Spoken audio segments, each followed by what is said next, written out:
I'm going to go ahead and introduce myself. Because I have been with many of you before on these Lunch and Learns, and you all are familiar to me. Chastity and I thought that we didn't have to have a kind of formal introduction today. But for those of you who we didn't get a chance to virtually meet before, my name is Tane Duncan, and I'm the chair of the Department of Philosophy and Religion and director of Gender Studies at the University of Central Arkansas. And my areas of research and writing, scholarship, and engagement are all intersected around issues of critical theory, which right now is getting kind of a bad rap, particularly critical race theory. But I think it's really, really important for understanding and contextualizing my approach to discussions like this. So, critical theory at its very core is focused on the notion of liberation. And it is the idea that in order to really and truly have liberation for all, we must understand what freedom means and what it can mean.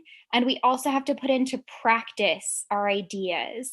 So it's not enough to just think about or to theorize or to conceptualize what liberation looks like. We have to put it into practice. And that's at sort of the core of critical theory.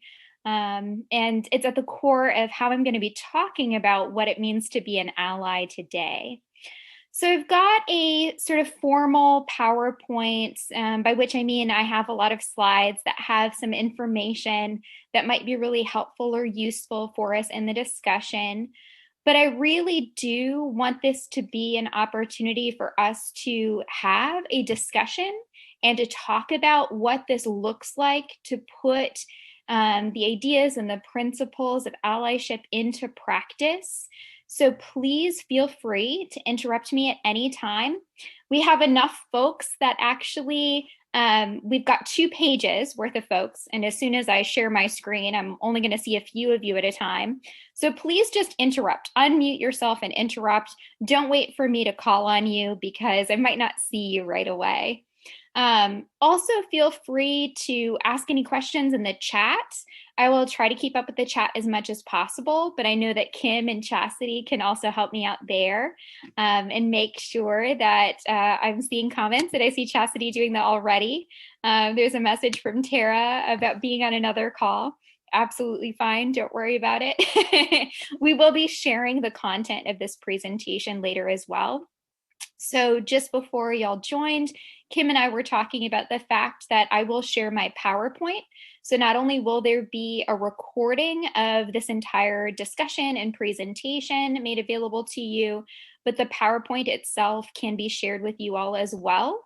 And the PowerPoint includes several links and resources and sources that you might want to follow up with as well. So I am more than happy to share all of that with you. Also more than happy to have you email me after the fact. So one of the things that's true about any discussion of liberation or any difficult conversation is that this often includes us reflecting on and thinking outside of just the moment of exposure, right? We're thinking about how to put it into practice. We're thinking about maybe ways in which we've struggled in the past. An idea flashes into our head later as we're reflecting. So I really want to open it up to you as well to email me with any follow-up questions that might flash into your minds after our discussion today. More than happy to talk with any of you after today as well. But let me go ahead and share my presentation itself.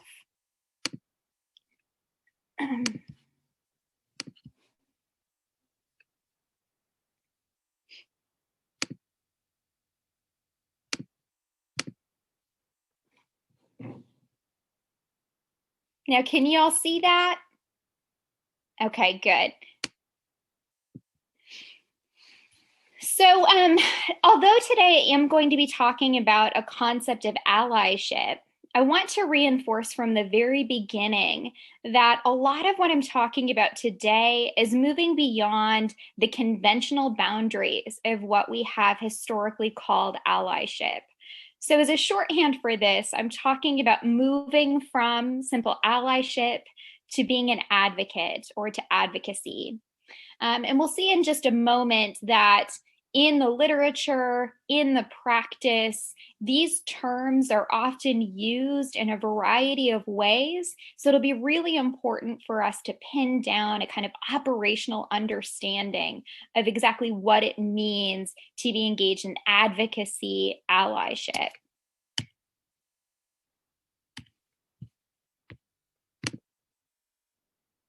And my PowerPoint is being too snazzy for its own good.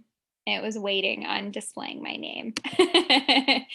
The framework that I'm using today, so going back to this idea that I'm a critical theorist at heart, I always am grounded in theory. So all of my practical tools and resources are still grounded in theory.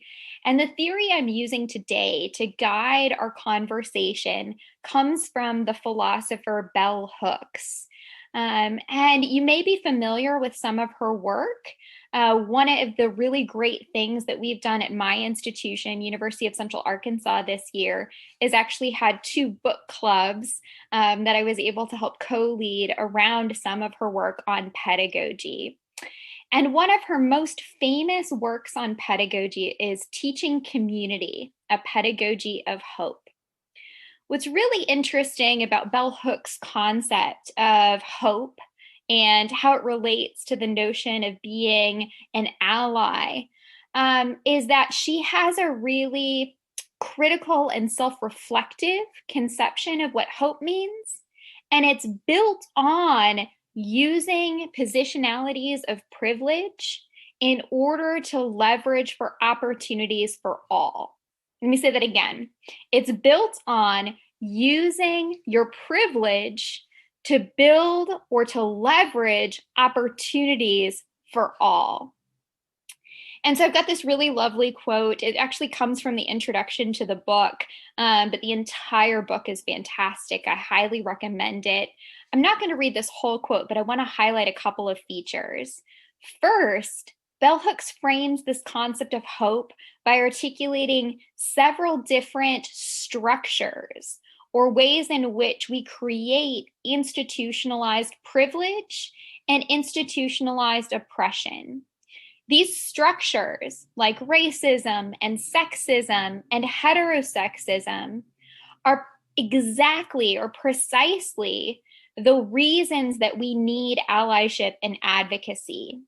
Basically, what Hooks is articulating is that there are folks in society who are granted, through no other reason except for an identity category, a certain level of privilege and power relative to others.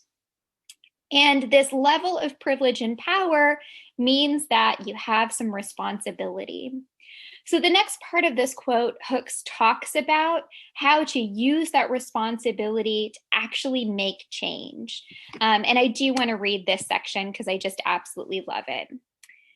There have been many quiet moments of incredible shifts in thought and action that are radical and revolutionary. To honor and value these moments rightly, we must name them, even as we continue rigorous critique. And what Hooks is talking about here are all of the things that we can do on a daily basis to transform and to create opportunities for others based on our own relative privilege, regardless of what identity category we're talking about, right? We each carry kind of different identities that grant us different levels of privilege. She's saying that every day we have these small opportunities to engage in what we're going to call in today's talk allyship and advocacy, which maybe don't seem like grand gestures. They might not on their own appear to be transformational of institutional structures of power, but they are deeply impactful and they add up, right? So this is exactly what she's saying here in her pedagogy of hope. We need to recognize these daily practices.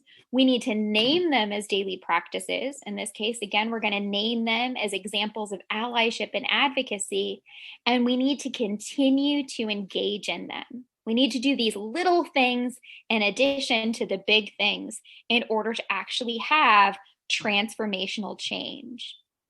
Hooks also points out that recognizing these everyday experiences, these everyday opportunities we have to really engage in allyship and advocacy can help us to be more hopeful about the possibilities for that larger change as well. It gives us stake, it gives us responsibility, and it gives us a sense of community in order to engage in the change that we want to see, in order to create greater access to education for everyone in our classrooms. So I really want to frame it within this theory of the pedagogy of hope, right? That's my theoretical grounding. I also want us to understand, again, a really concrete definition of allyship that has moved beyond the conventional definition. And one of my favorite activists slash thinkers slash theorists on this idea of moving allyship from what we might just call, the ally in name only to real advocacy is Emily Lamont. She has a really great website. Again, I'm going to share the entire PowerPoint with you so you can explore her entire website. There are all kinds of tools there. But one of the great things she does here is explain that there are specific features that are required of allyship that moves us into advocacy. And these are her enumerated features. This is the operational definition we're working on for allyship today. First is to transfer the benefits of your privilege to those who lack it. Oh, now I'm seeing I'm actually missing the top one because I got the little Zoom banner up there. First is to take on the struggle as your own. What this means is that you are an ally in those places where you have relative privilege, where you aren't facing that particular manifestation of oppression. But in order to really be an advocate ally, you have to take on the struggles that those who are oppressed in that way are facing. You have to take responsibility to engage in those struggles rather than to allow your relative privilege to let those remain invisible to you, right? And we'll talk about what this looks like practically in a few minutes, but the important part is that you have to really take responsibility. That's what she means here by taking on the struggle as your own. The second is to transfer the benefits of your privilege to those who lack it. And this means, in layman's terms, passing the mic, right? Using those opportunities that you might have to let other folks be able to describe their experiences. She goes into this more explicitly in the third bullet by amplifying voices of the oppressed before your own. The next thing that she says is required for being an advocate-based ally is to acknowledge that even though you feel pain, the conversation is not about you.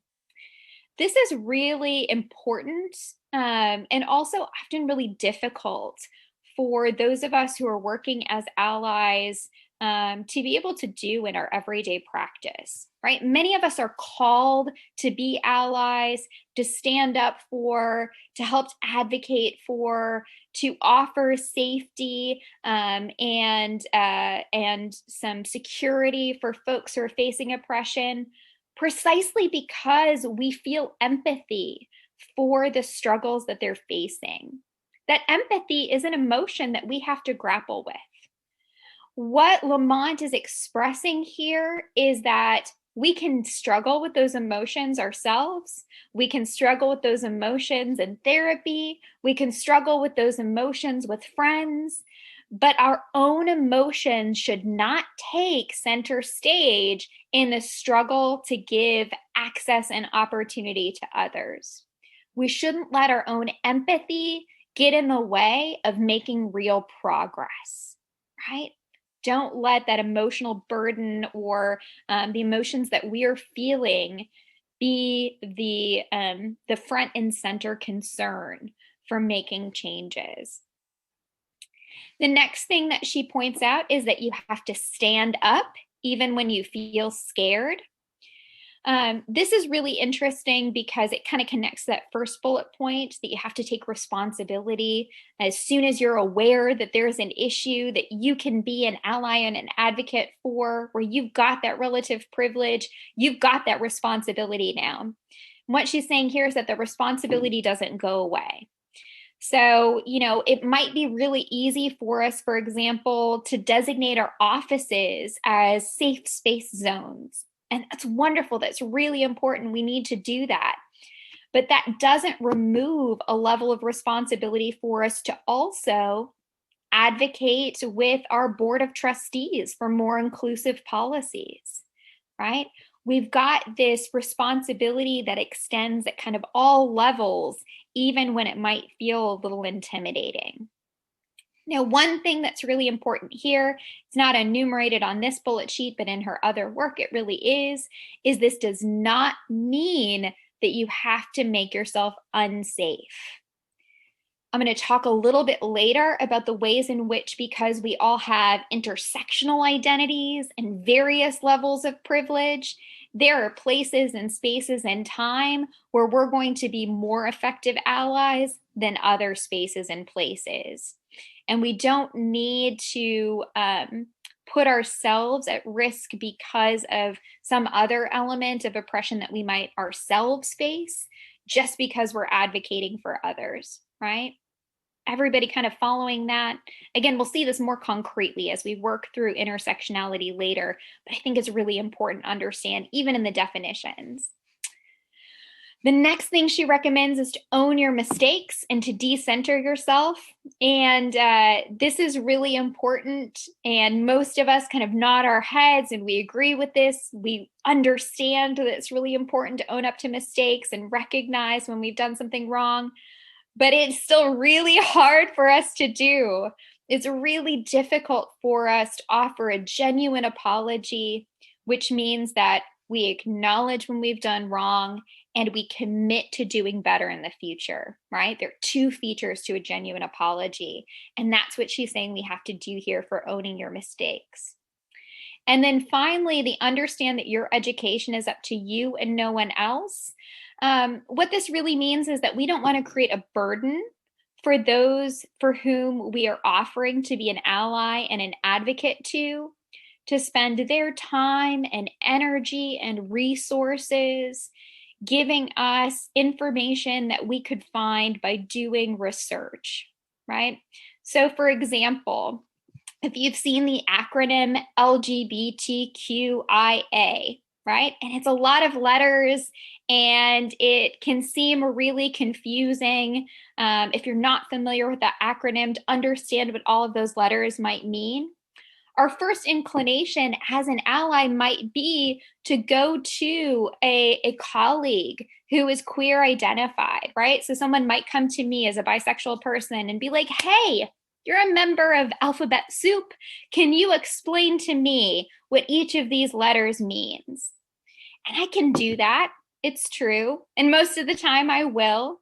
But it also requires additional energy to do that for someone who is an ally or an advocate that I could otherwise be expending to fight the actual oppression. And it's really, really easy for you as an ally or an advocate to go ahead and just do some research. For that, you could actually just Google it, right? I'm not one of those people that says that you can Google every answer, but to uncover certain basic pieces of information, you can take responsibility for self-education. That doesn't mean that you can't ask questions as an advocate or an ally. Deep and meaningful conversation is important in this work. What Lamont is describing here is just not creating additional burdens for liberatory work when there's something that you as an ally or an advocate could take personal responsibility for.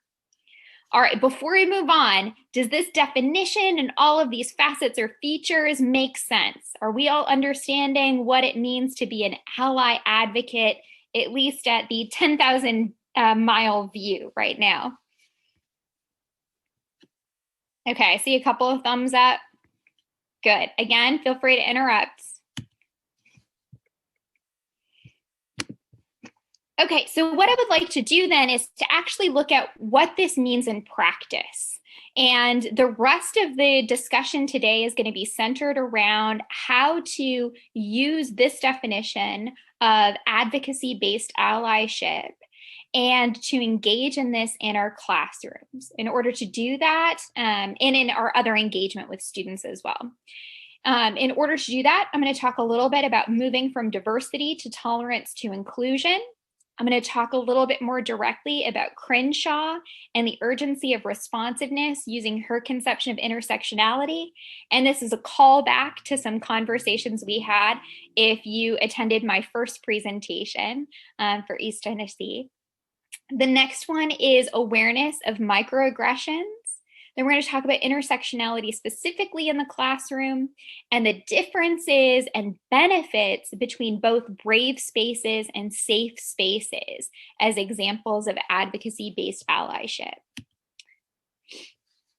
So we've probably all thought about these ideas. I know that you all have a really great office of institutional diversity and inclusion. So you've had opportunities to learn about this before, but I think this is also a really good framework for understanding allyship and those responsibilities based on privilege that I was talking about before. If we're engaged in a diversity-only mindset, we generally value people's differences in terms of base level recognition. This is when we engage in awareness raising activities, or we say that we value uniqueness, maybe when we create the diversity statement or mission statement for classroom spaces or for the institution. And this is really important work. But the primary outcome of diversity-centered work, right, where we stop at that level, is just avoiding offense. After we establish those grounds where we say that we recognize and we value diverse and different perspectives, then we need to move into additional stages. One way of describing kind of the middle stage of our work in creating liberation and creating more equitable classrooms is to talk about tolerance. And there was a really great educational resource actually that was called Teaching Tolerance that rebranded. I don't know if y'all are familiar with this educational resource. There's a website and a Facebook group and all kinds of materials. And for a long time, they've gone by this moniker, Teaching Tolerance, because it was moving past diversity to offering respect for other people's beliefs and practices. The idea here is that you not only said, oh, it's important to have differences, but you went that extra step to say, I really respect that you bring that to the table. I really respect that you have those differences. But here's the kicker, tolerance stopped at having to share in them or really creating a sense of community. The final step in this sort of trajectory is to engage in what's called inclusion. And we can see that this is the step we're engaged in when we're doing advocacy-based allyship. Inclusion includes centering differences as strengths in collaborative spaces. So that's not just seeing that people have different ideas or even saying, wow, it's really great that you have that. I'm glad that you're here. But it's saying, wow, it's really great that you have those perspectives and experiences because it makes us all collectively better. The second thing inclusion does is create activities of mutual understanding. So this is really helpful for reflecting on the various levels of privilege and power and oppression that we might all individually experience. All of that's part of the activities of inclusion. We also embrace interdependency, and this is key for allyship as advocacy. To embrace interdependency means that you recognize that there are some people who you can offer more support and care for in particular ways, but that you also require support and care as well. We are interdependent on one another, and we have shared responsibilities to help where we have the power to do so, but to also recognize that it is a part of that process to seek support from others. We can't be, in the context of racial allyship or advocacy, for example, I can't be a white savior, right? That's the wrong approach. As an ally or an advocate, I am understanding that I am interdependent on my Black colleagues. I am offering allyship and advocacy, and in exchange, they are offering the enrichment to the environment. They're offering challenges to my sense of self. They're offering a new perspective on my experiences of whiteness, right? And so there's an actual exchange happening in that level of advocacy and allyship and inclusion. And then finally, the outcome, the kind of goal that we're seeking in an inclusion mindset is intentionally working to ensure comfort and thriving. We're looking for mutual flourishing, right? We're looking for everyone to succeed. And this is why I know that this is so important for us all to be engaged in. This is what we do as individuals who are dedicated to student success. We're interested in the thriving of everyone in our community, all of our students. Bell Hooks talks specifically about this idea of inclusivity as well. She says that there's a special role for educators in promoting inclusivity and engaging in these practices of advocacy-based allyship. Teachers have to have this radical openness to change. We have to be radically open to transform ourselves as well as our classrooms and environments. This is something else that's really interesting about allyship as advocacy, is being an ally doesn't mean that you already come to the table with all the answers. Even though you might have a certain level of privilege, you still have to understand that you are open to change as well. That you are also working under the system of oppression that created the disparate levels of power. And so you might have to change some of your own behaviors as an ally advocate. Engaging in that openness to change, modeling that, participating in that is not only good for us, but it's also great for modeling for students. And that's what Bell Hooks is talking about here. Now, in order to really understand where we might be able to bring those relative levels of power and privilege to the table, right, to see where we can be advocate allies, we have to understand the complexity of our own identities. The notion of the complexity of identities is called intersectionality. And again, if you came to our last conversation, or I'm sure if you participated in some other trainings through your institution, you've probably had some discussions on intersectionality. So I'm not going to spend a whole lot of time on this. But what I do want to say is that intersectionality was created theoretically in order to be put into practice. It was for not just understanding the self, but understanding how recognizing the complexity of individuals can help us to promote equitable solutions in practice. Kimberly Crenshaw, the person who created this concept, was in critical race theory, all capital letters, which is a legal framework. It was actually about changing the law. And so it really is about putting this into practice.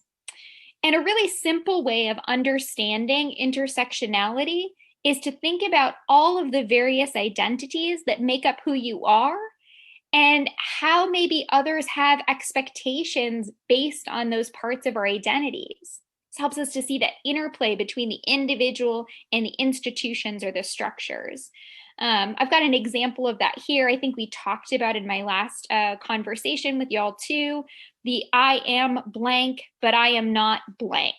So I might say something like, I am a woman I am a cisgendered woman, but I am not trans exclusionary, right? Would be a really good example of thinking about the complexity of my identity and how my identity relates to others' expectations of me. That first part is seeing who I am. That second part is seeing how the structures and the institutions might have certain ideas about what that identity means. And I do this activity sometimes in class as well. Like, it's really helpful for me. It's really helpful for other faculty and staff, but it can also be really helpful for students to think about some of these issues. I'm going to skip ahead a second. I'm going to come back to this microaggression activity because I want to continue on with this conversation about intersectionality in the classrooms and what this means in terms of relative privilege. So here I've got a slide where I break down my identity in a couple of different components. Again, this is kind of reducing it to just a few facets of my identity, but I'm breaking it down specifically in relation to my field of study or my job. And the reason why I'm doing this is I'm thinking again about the relationship of personal identity with structures or institutions. So if I focus on my identity as white, I have a clear privilege in my discipline. In philosophy, so I'm the chair of philosophy and religion, but my background is in philosophy, right? In philosophy, 81% of all members of the American Philosophical Association are white. The APA, the American Philosophical Association, is the preeminent organization for my discipline. So it's the organization that we do all of our advertising through. It's the organization where a lot of publications come through. The conference is the premier conference every year, right? So it's the preeminent organization of the discipline. And 81% of all members of the APA are white. Okay. So I have a clear privilege. My identity in relation to the institutional structure, it is clear that I am in the majority. I am in a position where I have the power of numbers. I have the power of influence. I have the power of institutional and structural support within the APA. In relation to my identity as a woman, as a cisgender woman, I lack privilege in my discipline. Right? According to the American Philosophical Association, less than a quarter of all members identify as women, right? So we see a really stark difference here between one aspect of my identity, my whiteness, and another aspect of my identity, my being a cisgender woman. So I can break these apart and I can see my relative privilege individually, but I can also see that that means that overall my privilege is pretty complicated, right? It's made up of a lot of different pieces and parts of who I am. So this is me focusing on Crenshaw's concept of intersectionality. If I focus on the ways in which my identity as a woman, as white, as bisexual, as disabled, and as a middle-class academic intersect, I find a much more accurate narrative from my own experience. My identity as a white person has shaped my experience as a woman in this world and shapes the way that people see me. My identity as a woman has shaped my experience of whiteness in this world and shapes what people expect of me.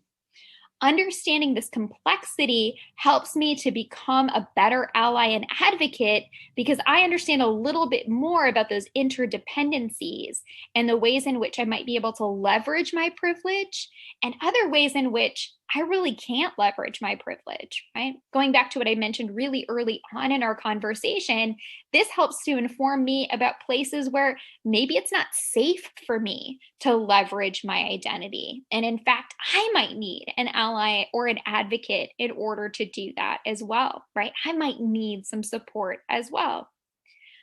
Does all of that make sense? Any questions about that?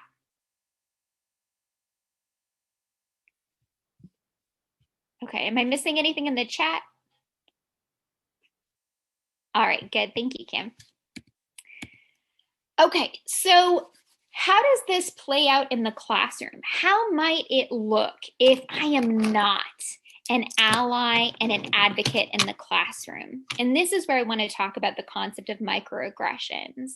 Now, I know that this is something else that y'all have talked about before, and I know that you will be talking about again, but this is a really good contrapoint or contradistinction to what allyship and advocacy looks like.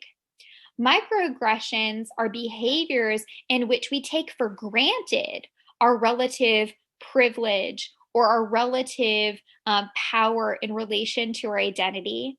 And we don't take the time to respect or take responsibility for the ways in which we might perpetuate discrimination or inequities in our classroom. Right? So you can see that this is the exact opposite of being an advocate based ally, is participating in microaggressions. What's interesting is that microaggressions don't require us to be intentionally or consciously or explicitly discriminatory. In fact, they operate precisely on the implicit level. They operate on the level where we are not aware that they're taking place in our classrooms. So the only way to combat them is to work intentionally in the other way, right? To instead become an advocate ally. Now, I've got the basic definitions of microaggressions here. One of the preeminent scholars of microaggression work, Daryl Wing Su, I highly recommend his work. He has some really great tools, great videos that you can use in the classroom. Another really good way of kind of checking your own implicit biases and the ways in which you might be participating in microaggressions without being aware of it is to use Harvard's Project Implicit. If you haven't ever checked that out before, it's a series of studies that you can actually participate in, that are all based on implicit biases that have to do with the relative positions of privilege and oppression in our society. There's also another really great activity for helping us to think about how and why microaggressions are the opposite of being an ally advocate. And that comes from an organization called Breaking Prejudice. In the PowerPoint, again, I've provided the link to their website, specifically to this tool or to this activity, but they have a wealth of activities that you can use in your classrooms or for your own benefit as well. And one of the really great things about this is to just get us to intentionally reflect on how what we do and what we say and how we interact with others might impact them, even when we don't really mean that to be the case, or even when we're not even fully aware that that might be the case. We don't necessarily know the experiences or the social expectations that a community that has been marginalized might be experiencing in relation to that. So the way that this activity works, and I'm just sharing this with you because, again, this might be helpful in the classroom, is you go through the statements in column A. You look at not only what was said there, but also what was intended by the speaker. And then you compare that to the experiences of the person who heard these words. What was the actual impact and the interpretation from those who were impacted by this language? And you match that up in column B. There's some really great debriefing activities on Breaking Prejudice as well, about how to work through what those interpretations mean and the impact of them. So highly, highly recommend this. For the purposes of today's conversation, all I really want to point out here is that we have to intentionally train ourselves to become advocate allies and to learn about the systems of oppression that we might implicitly be participating in on a daily basis, right? We have to be self-consciously working against implicit biases in order to be a good advocate ally.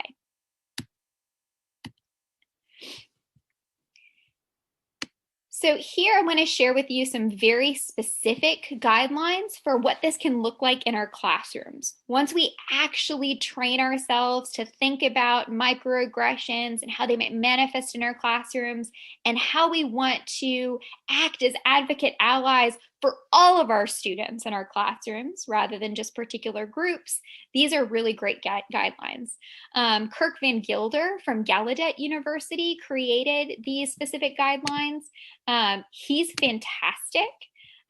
So what's really, really interesting about his work as well is that he is acknowledging complexity of intersectional identity that's often left out, including disability. So Gallaudet University is a university for people who are deaf. And he is acknowledging that intersectionality is a lot more complex and that microaggressions impact a lot of communities that we don't always recognize. Allyship and advocacy is a big responsibility in a lot of different facets of our lives. And it takes intentionality and awareness to be good at that. So in these guidelines, he tells us what that can look like in the classroom, how we can actually model this.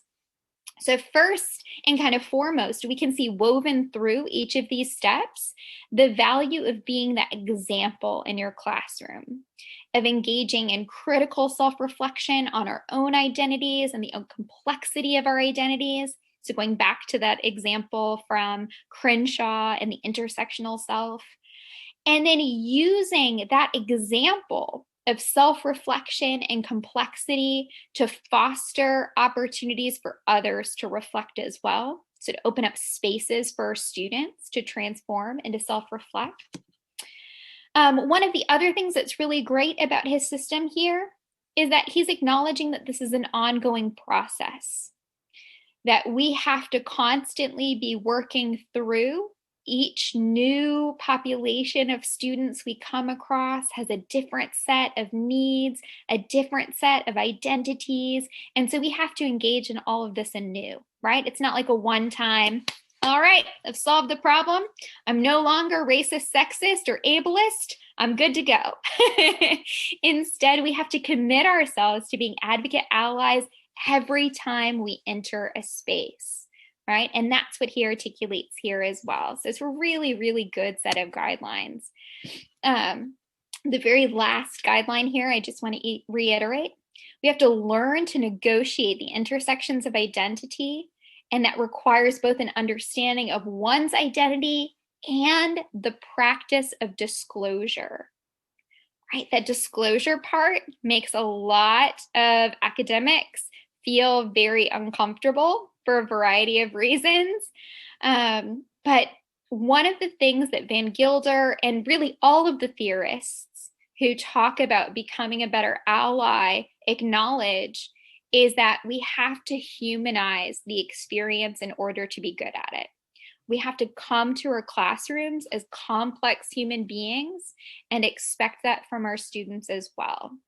Any interaction that we have with students, we have to think about it as having an interaction with complex human subjects, of which we are another complex human subject. And that requires a lot of practice too. I think a lot of us have been trained at different points in our lives to downplay the emotional, the personal, to see that as being antithetical to the educational environment. But for the purposes of equity, those components of us, that notion of our complexity is actually key. Okay. So what I want to really end on talking about today, and then open it up for some questions and discussions, is to talk about the value of creating two different types of spaces, being an advocate ally in our classrooms. One is something called a brave space, and then the second is something called a safe space. And we'll talk about both of these. They perform different roles or functions, and we really need both to be good advocate allies in our classrooms and in other engagements with students. My own personal approach to creating brave spaces is based on two critical theorists of race. So George Yancey's work, and then Irami Osei Frimpong's work. There are a lot of folks who do work on brave space, but I'm particularly guided by this perspective or this background. In both of their work, they take the sort of core principle of something called parrhesia, which is the Greek term for brave or fearless speech. And they say this is at the key of brave spaces. The Greek concept of bravery meant that you had to put yourself at risk because you were confronting power systems. It was a really, really precise technical definition. So engaging in brave or fearless speech automatically means that you're engaging in speech that challenges the oppressive status quo. It doesn't mean that anybody and everybody gets to say whatever they want and it could potentially be harmful to others, right? Which is kind of an idea that we often have about what free speech in the classroom looks like. Brave speech and brave spaces in the classroom are centered around challenging structural and institutional oppression. It's grounded in a long history that goes all the way back to ancient Greek thought up through to the present. And so what this means in my own classroom is I actually in my syllabus have language that talks about what it looks like to have a brave space. And it means that it's a space of belonging while encouraging students to challenge themselves, their perceived limitations, and their possibilities for growth. And when I talk about this in class, I make a point of showing that this means that everyone has a role to play in the creation of a brave space because we need other people to help us to grow, right? We're going back to that interdependency model as well of allyship. So brave spaces are basically spaces that make sure that we have difficult conversations in our classrooms about things like racism, sexism, and heterosexism, and that we orient those conversations around mutual growth and understanding. This is key to actually making that change in an advocacy-based allyship. However, for folks who are experiencing marginalization or discrimination, it is not always helpful for them to have to be quote unquote on, right? To have to be responsible for engaging in those difficult conversations. So we have to pair the concept of brave spaces with what are called safe spaces and safe zones. Now, you might have seen before little safe zone emblems that look like rainbows or triangles or some combination of the two on people's doors. You might go through safe zone training as an institution. There's some really great resources out there. I've shared 4 of my favorite projects for creating kind of safe zone trainings around various identities. But the notion of safe spaces and safe zones isn't really appropriate for a classroom. It's more appropriate for an office space, for a communal space, where individuals can come and experience a break from judgment and a place where they can be authentically and fully themselves. I have this really great quote here. It's from Megan Yee, who was a recent graduate who was invited to write a piece for Healthline. They do work primarily on mental health resources.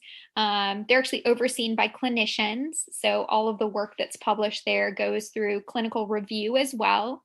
But Megan Yee was invited as a recent graduate, so as a recent college student, to talk about the ways in which safe spaces are connected to the mental health and well-being of students.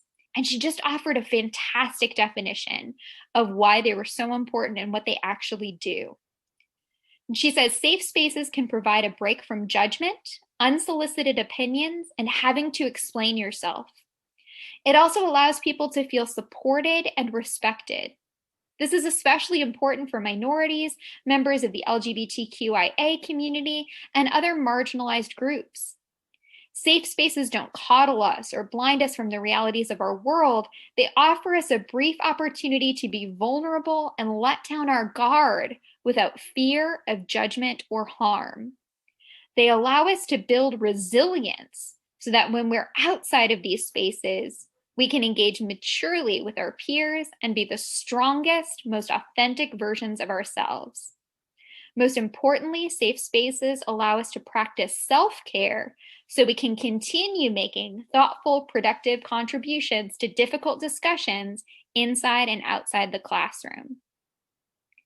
What's really great about Megan's work here, one is that it's just fantastic. She's so reflective. She sees the big picture. She explains the real impact. But two, she points out in this final sentence the reason that we need both safe spaces and brave spaces. Safe spaces are like the recharge zone where people can just be their own authentic identity, right? Be free from oppressive structures. And brave spaces are those spaces where you have the difficult conversations to actually promote the change. So we don't have so many places where people feel oppressed or feel like they have to be inauthentic. Megan is pointing out here that we need both. We need the recharge stations, we need the challenging stations in order to have real change. And both of those spaces are spaces we can facilitate as advocate allies, right? That's the way we can manifest our advocacy and allyship, is through the creation of brave and safe spaces. I want to offer one other tool. It's not directly related to what we've been talking about today, but is a really good practice for changing our written materials, things that we give out to students. It can be a marker of your allyship or advocacy as well, but it's something I've been working on recently. So I modified a tool from the University of North Carolina, Chapel Hill, that was focused exclusively on creating more gender inclusive language, and created a tool that could be used for a variety of inclusive language. Now I'm calling it the rainbows writing. So I just wanted to share that with y'all as well. It's a relatively new tool, so you get to be one of the test audiences for this to see if it might be helpful to you. Basically, what it means is that when you are engaging in any sort of communication, whether it be written communication or preparing a lecture or creating handouts, you engage in these steps before you distribute it. You respect the differences of the population that you will be communicating with. You ask, even before creating the materials, if there are any specific things that you should know, any particular identities that you should be aware of, that you might be reaching out to. One of the things that you can do in the context of your own classes is to take a look at your institutional data on student makeup and student identities. And that way you get a really good idea of how diverse your student population is. You include examples relevant to the variety of populations you're serving. You normalize inclusive language, including doing things like giving your own pronouns. So if you notice, my pronouns are in my name on Zoom. Make sure to put that in my email signature. But there are lots of other ways that we can normalize inclusive language and just make it part of our day-to-day language. We're aware that language changes and that we might have things to learn even as we're writing or creating. And this means that we also have to be willing to adapt or change handouts or materials. Maybe we can't use the same lecture that we used 5 years ago. We offer to make changes. So when we distribute the information, you offer to those you're distributing it to get feedback. I noticed that Kim already put that we're soliciting feedback from you for today's presentation. This is something we often do for things like this, but we can also do this in our classrooms. We work on it after the fact, so we keep revising, and we make substitutions as necessary based on that work that we're engaging with. And then that's all I have. So if you have any questions, we've still got a few more minutes.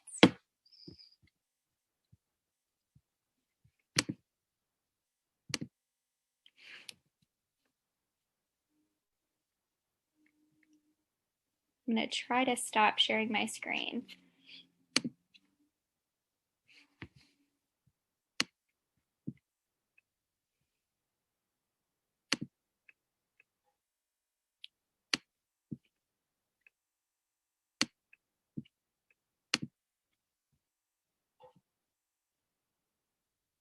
Okay, I see another note from Kim in the chat too. Don't forget to take a look at those. Does anybody have any questions about anything that I went over? It was kind of fast and furious, both in terms of those definitions of allyship, but also why it's so important in the classroom and how we prepare ourselves for it.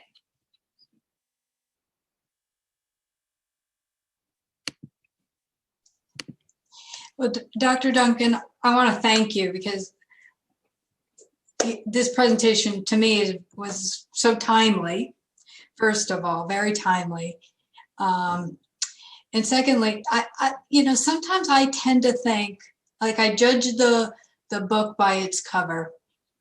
And you really, to me today, I heard, I can't just look at something and think I know about that person. When you're talking about intersectionality, you really can't just look at what you see. It's so important to get to know people. So I appreciate you reminding me of that today. And that's such a great insight. I hadn't even really thought about that, but that's something that I've also personally been really struck by. I don't know about you all, but I've joined a lot of like online pedagogy groups during COVID times to try to learn as much as possible from what folks are doing all over the United States. And one of the constant reminders that I found there that's been so helpful for me is thinking about how our students often engage in behaviors because they're compensating for some unseen trauma. And that if we go in with a good faith expectation of their potential for growth, if we go in with a good faith expectation that they are there to engage in an exchange, then it opens us up to working through, right, that trauma and to rebuilding opportunities for both that student and us to feel much better about the educational situation. And these practices really do help that too. I think that's great insight, Kim. Yeah, really good. I also see, Terry, you asked about sending out the PowerPoint. Absolutely. I'll be sending out the PowerPoint separately. Kim also has the full recording, but so that you can go to those resources, I'll be sending out the PowerPoint as well. I think one of the things that I need the most assistance with, or with my staff, I don't have a classroom here at ETSU. I'm on staff, so I oversee the recruiters at ETSU. I think one of the things we need the most help with is verbal practice, and even small things like pronouns and things, but larger things of when a stereotype is said, it's wrong, and you get that like heart rate quickening thing, and you're like, I need to say something, but it has to come quickly to your lips, and that requires so much practice. And sometimes we don't necessarily get that in a practice setting where it's like comfortable to mess up and it's comfortable to be corrected, so that when we are recruiting with families, then it's quick. Do you have suggestions on like role-playing exercises, or like a resource to just get that in my lips, in my talk, in my speech, in my talk? I talk good, but no, Kristen, that is such a great question. So yes, and I've actually done some work with our own like admissions and recruitment on exactly that. So that's great. I think you're exactly right to identify that it's very important to just practice it and to do little mock exercises, to do mock handouts, all kinds of things. The breaking prejudice activity that I mentioned is excellent for that. And it's easy to do individually, so you could even send it out so people could kind of engage with it on their own. There are also opportunities for engaging with that as a group. And it's really, really nice. There are 4 different versions of just the matching example that I showed you, as well as other activities. But there are 4 different versions of the matching examples that include different aspects of identity, where we might have those implicit biases that we're not even aware of, right? Where we might make those mistakes. Mm-hmm. And so I really find that helpful. Safe Zone, Project Safe Zone, which is also linked on the slide where I kind of talk about what safe zones and safe spaces are. They also have a couple of training activities. And one of the really cool things about their website is they have a section, it takes a little bit of digging to get to, they have a section where they offer activities for different time frames. So there's a 2-minute, a 5-minute, a 10-minute, a 40-minute version. So depending on how much time you have with your team, you can even have particular activities to just practice or to be a refresher. And some of those activities include that kind of practice and doing kind of, modeling exercises. So that's really great, Kristen. It's a great question, but I would definitely suggest those two sources in particular. And we do have a safe zone training here at ETSU. And I mean, I would highly recommend taking the training because it will help you gain the knowledge you're looking for. Yeah, I recently got to go through it with Sherry and it was really great. And I think many of my recruiters have. I just want to get them speaking. So yes, thank you so much. All the suggestions in the chat and for Mutane. I appreciate it. Yeah, Brittany's suggestion is really good in the chat too. Having standardized patients. That's a really great idea, Brittany.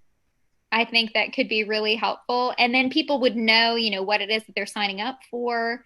So it also wouldn't necessarily be as emotional taxing as sometimes when you're just thrown into a training session and you have to role play. So I really love that idea for a lot of reasons. That's great. Just want to follow up on the chat real quick that somebody asked if we had safe zone trainings during the summer, and we do. And to follow up with Kristen, in case some of you can't see the chat, the Safe Zone 2.0 training, Kristen, is going to be exactly some of the kind of activities that you're talking about. So if you haven't taken Safe Zone 1, then definitely do that, and then you'll be totally prepared for the activity aspect in Safe Zone 2.0. So, Dr. Langton, this has just been a wonderful session. I've learned so much. Thank you for doing this. Thank you for inviting me. And that's great that y'all have Safe Zone 1 and 2. Right. I know that that's something that we haven't institutionalized or formalized at our institution. We have some opportunities, but it's not exactly a follow-up. And like Kristen was talking about, it takes practice, but it's not just that it takes practice on the front end, it takes ongoing practice. So having that follow-up session is just fantastic. Those are best practices.